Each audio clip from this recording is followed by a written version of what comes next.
Oi,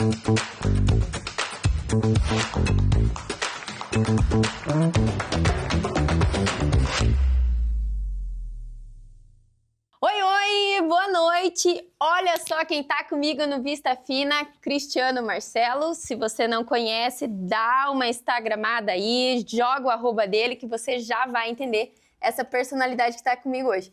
Obrigada pelo teu tempo, na tua agenda, tá aqui em União da Vitória, conhecendo várias coisas, movimentar a região com um evento super importante, né, de luta, mas hoje a gente quer conhecer um pouquinho mais de você. Eu que agradeço estar aqui, adoro a região, sempre que posso, antes de ir para a fazenda, eu passo aqui, troco uma ideia com grandes amigos que eu tenho na cidade e estou muito ansioso para que eu vim fazer essa vez aqui na cidade, que a cidade hoje comporta um grande evento, para quem não sabe, de MMA, o Union Fight Show. É um dos grandes eventos que está entrando no calendário nacional, com lutas internacionais, trazendo uma grande experiência para quem gosta da luta. E quem não gosta e quiser conhecer também, quando ouvir falar que vai ter na cidade, vem com a gente. Prestigia, né? É lógico, é aquela história que eu canso de falar. A gente vê muita grama do vizinho e esquece que a nossa é frondosa. E é um evento sensacional, com lutas internacionais, que não traz só a experiência da luta, traz uma experiência desde que você chega ao evento e quando você acaba de ver as lutas. Não é só a luta.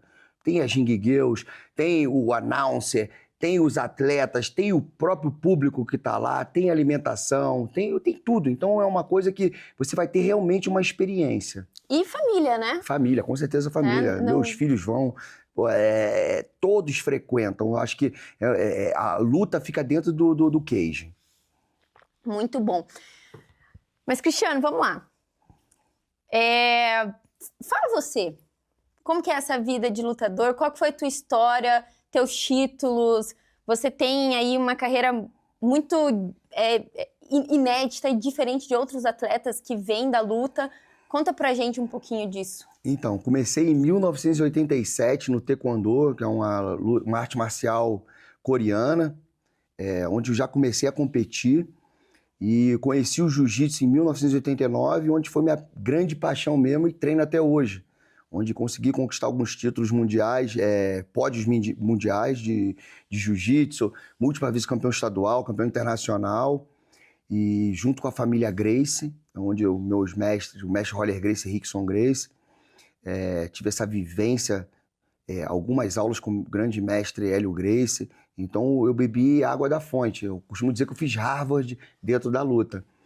E em 1997 eu fiz minhas primeiras 2 lutas de vale tudo, onde não tinha regra, cabeçada, sem luva, sem tempo. Pra você ter uma ideia, a minha primeira luta durou 37 minutos. Caramba! Então, onde eu consegui um nocaute. E eu vi que aquilo ali era o que eu queria, mas era uma época que você lutava por honra ou porque você queria se provar. Não se tinha remuneração nem glamour que tem hoje. Hoje, você faz uma luta e você fica milionário. Quando você chega num alto nível, em um grande evento. Mas naquela época, eu lembro que o meu primo, ele lutou até 80 quilos, fez a final com o Anderson Silva, na época começando também, estreando. E eu lutei até os 70, eu ganhei R$1.000, ele perdeu, eu dei 500, ou seja, para sair na mão 2 vezes no mesmo dia. Mas é a questão da experiência, eu com 19 anos, então começando a vida.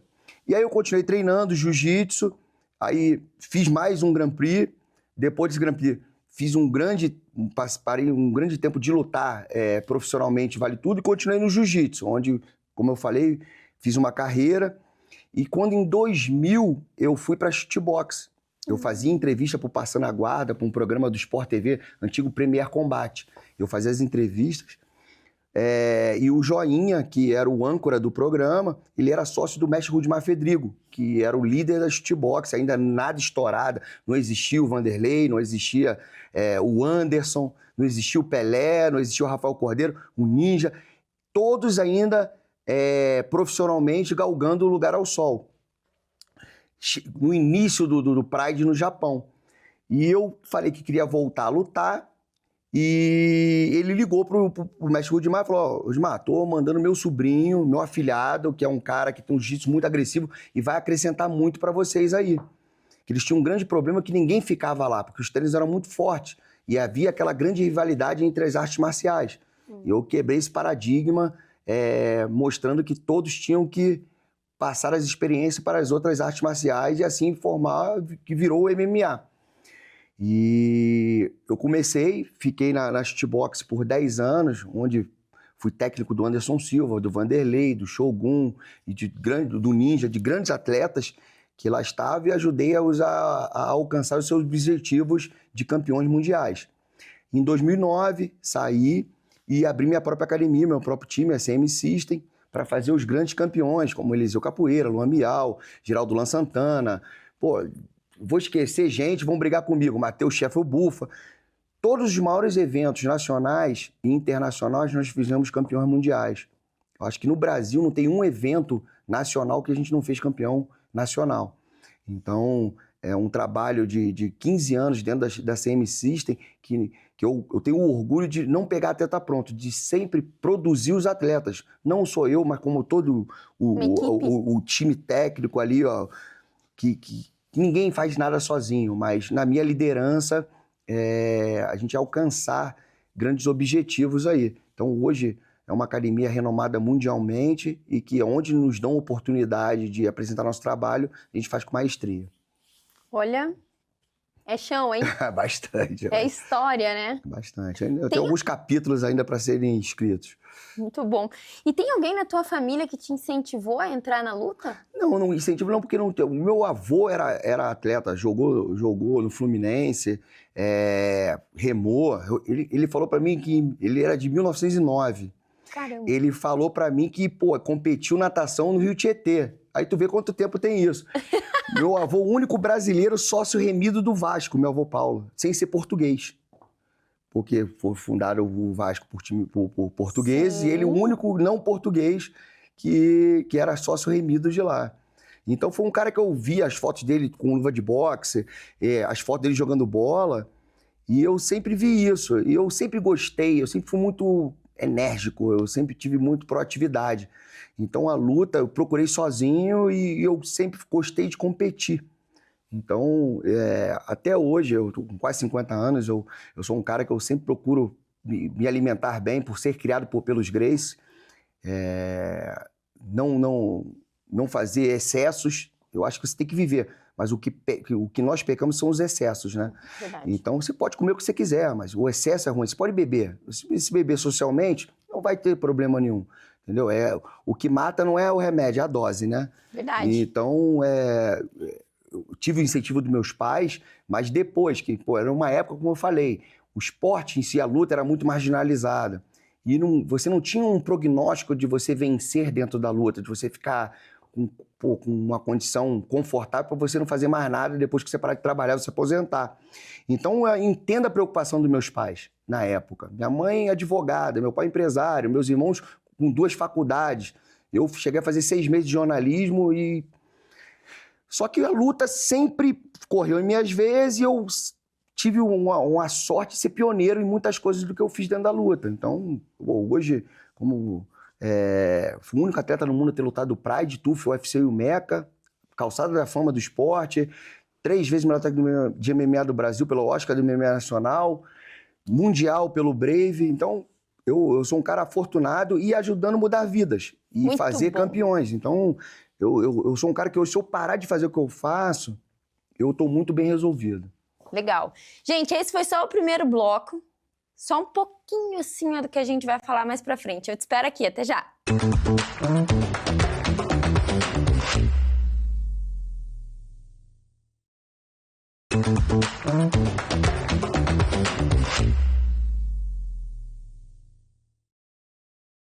Voltamos aqui no segundo bloco, não paramos de falar 1 minuto nesse intervalo aqui, porque tem papo pra caramba. Mas, Cristiano, eu quero colocar aqui uma perguntinha pro pessoal que tá em casa, pra quem tem filho, pra quem não tem filho e tá sem disciplina pra voltar pro esporte, eu me incluo nessa galera aqui. Qual a importância da disciplina na história de um atleta, na tua história que galgou tantos resultados? Como que isso encaixa? Eu quero me inspirar aqui na disciplina dos atletas para sair desse sedentarismo, buscar uma vida com mais saúde? Então, olha, disciplina é tudo na vida. Seja no meio corporativo, seja você é atleta, seja você na sua casa, tudo é disciplina. Você tem que saber o que você vai fazer quando acordar, durante seu dia e quando ele terminar. Acho que se você tiver essa disciplina de um objetivo, do que você quer fazer, já começa por aí. E a arte marcial, ela te faz ser muito disciplinário, que qualquer erro, qualquer coisa que você falhe na sua preparação, pode ser fatal, pode te custar muita coisa. Então, eu costumo dizer que afortunado é o pai que o filho hoje procura uma arte marcial. Eu falo arte marcial que eu defendo a minha bandeira, que eu acho que é aonde no tatame não tem direita, não tem esquerda, não tem branco, não tem preto, não tem rico, não tem pobre. É a legítima meritocracia na razão da palavra. Porque você entra sem adereço. É você ali, com a sua técnica, com a sua vontade. Então, e nos seus objetivos, que aí entra a disciplina de quanto você quer aquilo. Então, as pessoas perguntam muito isso para mim. Eu acho que a luta, ela te ensina não só a disciplina, mas o que é saber perder, o que é saber levantar depois de perder, que isso muitas vezes as pessoas desistem. E o tatame, hoje, o mundo tecnológico que nós temos hoje, te afasta do ser humano. E lá você tem o contato com o ser humano, com o suor, com o desgaste, com o cansaço, com a disciplina, com aquela coisa que você foi vencido. E no dia seguinte você volta. Então, eu acho que a luta, ela te proporciona muito isso aí, a questão de você ter que ser disciplinado. Numa dieta que você tem que perder 10 quilos, 12 quilos para lutar, numa disciplina que você está todo machucado e você tem que voltar para treinar, e você pensa, meu adversário está treinando, eu tenho que treinar mais que ele. E a luta, muitas vezes as pessoas falam que o esporte, vamos enquadrar já em outro assunto, das drogas. Eu não quero tirar ninguém da droga, eu não quero que entre. Eu não quero que o cara saia, tirar o fio do videogame, eu não quero que entre. O cara tá no tatame, ele não vai estar ali pensando depois, ele vai estar tendo que estar ali. E o cara que luta, o cara não vai ter tempo para pensar besteira. O cara que luta, ele vai estar pensando que que o corpo dele é o templo dele. Ele tem que se cuidar, porque ele sabe que vai ter alguém no tatame mais forte que ele, mais técnico que ele. Se ele tutibiar em algum quesito disso, não tiver a disciplina, ele não vai ter êxito. Então, eu falo que a luta, ela não deixa você ter... Pra você ter uma ideia, quando teve os ataques nos colégios, vieram me entrevistar e perguntando a importância da arte marcial para isso. E muita gente me criticou porque o título foi meio tendencioso. As artes marciais para evitar os ataques. Eu falei, não evita nada, que o cara tá com arma, mas não leram o conteúdo da minha entrevista. Por que eu falo que evita? Eu não conheço uma criança que treine luta, que vire um psicopata ou que fique drogado, se tiver a disciplina. Ou até mesmo uma situação daquela que vai entrar um cara armado aqui no estúdio agora. Eu vou ter tanta calma dentro de uma situação dessa, de gravidade, que eu vou ter uma noção de pegar um copo, jogar uma mesa, de fazer uma coisa e não ficar... Que a maioria, num estudo, a maioria das pessoas que sofrem não sabe o que fazer. Congelam. E a luta, por você saber que você tem uma hora marcada para você entrar com outra pessoa dentro de um octógono, se trancar e vai resolver ali a luta, que só você e ele não tem... Isso te dá uma calma de espírito e você de pensar, raciocinar em qualquer âmbito da vida, em qualquer coisa que você venha fazer, que é absurda. É uma coisa assim, até que eu vou falar agora, que é absurda. As pessoas hoje podem... Cara, a pessoa vai fazer um concurso da OAB. O cara, eu vejo que o cara congela. Gente, é você, com o teu conteúdo, o que você treinou, né? Vamos botar a analogia. O que você estudou, um tempo que você vai botar a tua ideia ali. Se você estudou, se você se alimentou, se você descansou, se você fez tudo certo, o que tu tem que ficar nervoso? A prova vai tampar tua cara, vai te matar. é o conteúdo que você absorveu. Aí agora tu vai falar para mim, pô, que é difícil a prova. Realmente deve ser. Mas agora você para pensar o seguinte, se você estudou, você fez a faculdade, uma coisa é entrar. Se você fez a faculdade, estudou, fez tudo que tinha que ser feito, tu não vai passar? Vai passar. Tô falando a verdade ou não tô? Então, o que você quiser fazer na vida, se você tiver o quê? A disciplina, você vai atingir teu objetivo. Aí eu vejo o pessoal chorando, eu falei, meu irmão, tu foi pra faculdade ou foi pra chopada?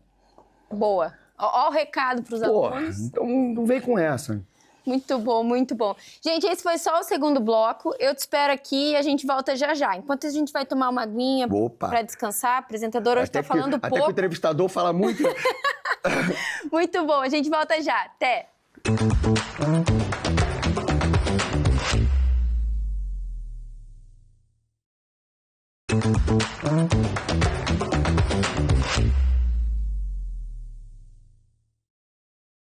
Voltamos aqui. Gente, eu tenho uma pergunta de cunho pessoal, mas você aí de casa, vou voltar.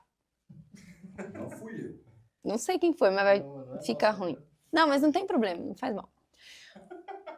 Falando pro negro por quê? Não, rapaz, fala isso não. Aqui, não, você não tem noção. Mas ele é. Não tem problema.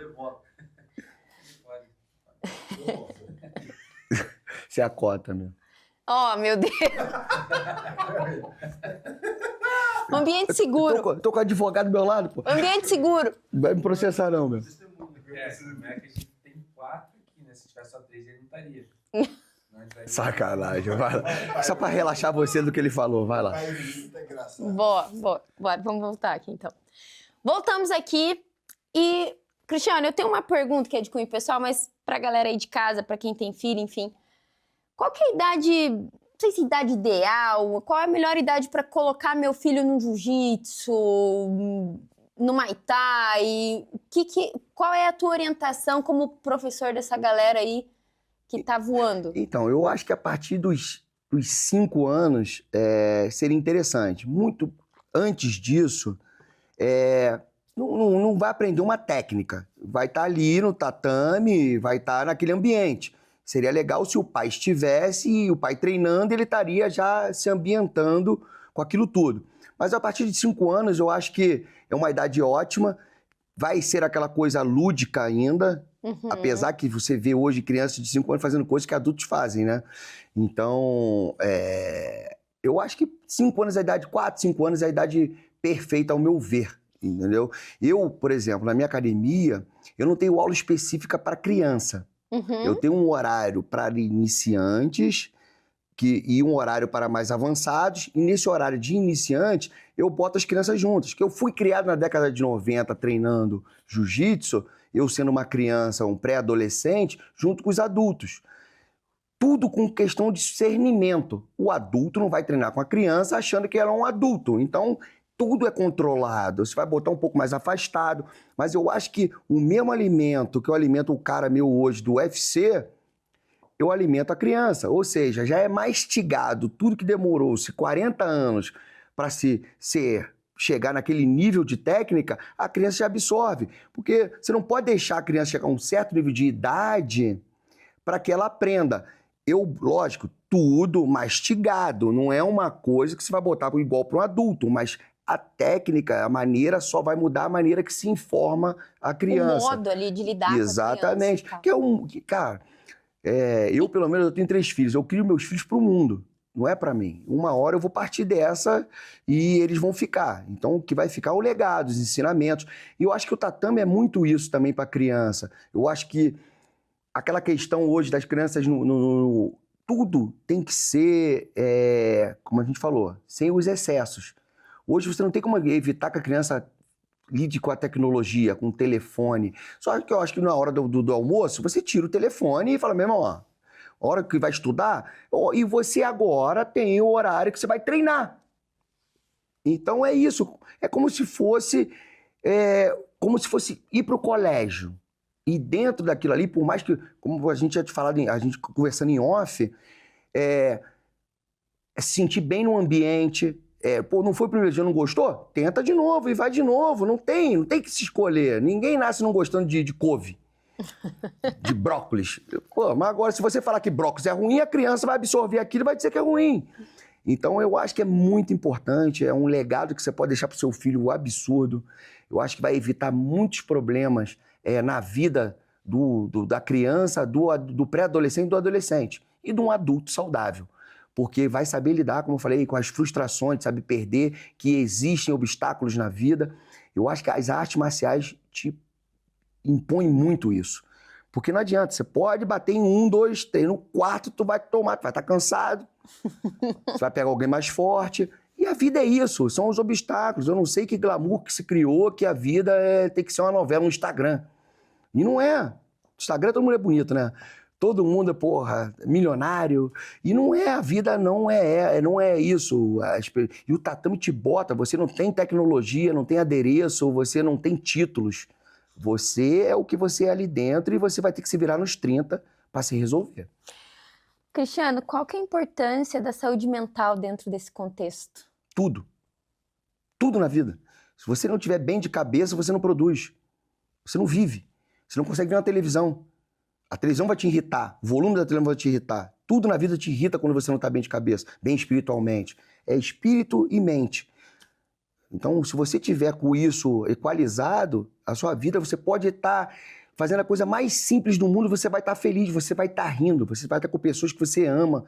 Agora, se você estiver ruim mentalmente, você pode estar com a pessoa maravilhosa que você sempre quis ao seu lado e não vai estar bom. Então, se você estiver equalizado espiritualmente, mentalmente, as coisas vão fluir. E a luta ajuda, a disciplina ajuda. Disciplina, né? Disciplina. E assim, ter constância, né? Tudo. Não adianta fazer um mês de jiu-jitsu. Não vai adiantar nada. Você não vai emagrecer, você não vai ficar bom de luta, entendeu? Eu costumo dizer muito, eu faço cursos filantropicamente para cursos de polícia, para o COP, a parte desarmada. E uma coisa que eu mais falo dentro do curso é a questão da constância. Não adianta eu não vou ensinar uma mágica. Eu quero que o cara treine, ele saia dali treinando uma arte marcial que vai deixar tudo de melhor para ele ser um policial de excelência. Raciocínio rápido, aquilo que a gente tinha conversado. Saber agir. Disciplina, saber se defender se não puder usar a arma. Então, é o que eu falo isso para qualquer ser humano normal. Você precisa de disciplina, você precisa da luta na sua vida, que ela vai te deixar cair para as piores situações. Show de bola. Show de bola. Para quem tá querendo começar uma luta, qual que é a tua dica? Procure uma academia. Hoje, graças a Deus, tem internet. Você vê o passado, o presente e o futuro do teu professor, que hoje, com o crescimento das artes marciais, tem muito charlatão também, isso tem que se dizer. Procure uma academia séria, de renome, um professor que já teve história dentro da luta. E comece, deixe fluir, que as 2 primeiras semanas são ruins, depois piora e depois fica bom. Muito bom, muito bom. Gente, esse foi o Vista Fina de hoje, um programa diferente, um papo diferente, mas sempre levando para você uma inspiração. E fica aqui hoje a importância da disciplina, do esporte, das artes marciais. Cristiano, muito obrigado. Valeu pelo teu tempo. Eu te agradeço, muito obrigado, pelo espaço. Sempre que estiver por aí, apareça. Valeu? Gente, tchau, tchau. Fica bem, até a próxima.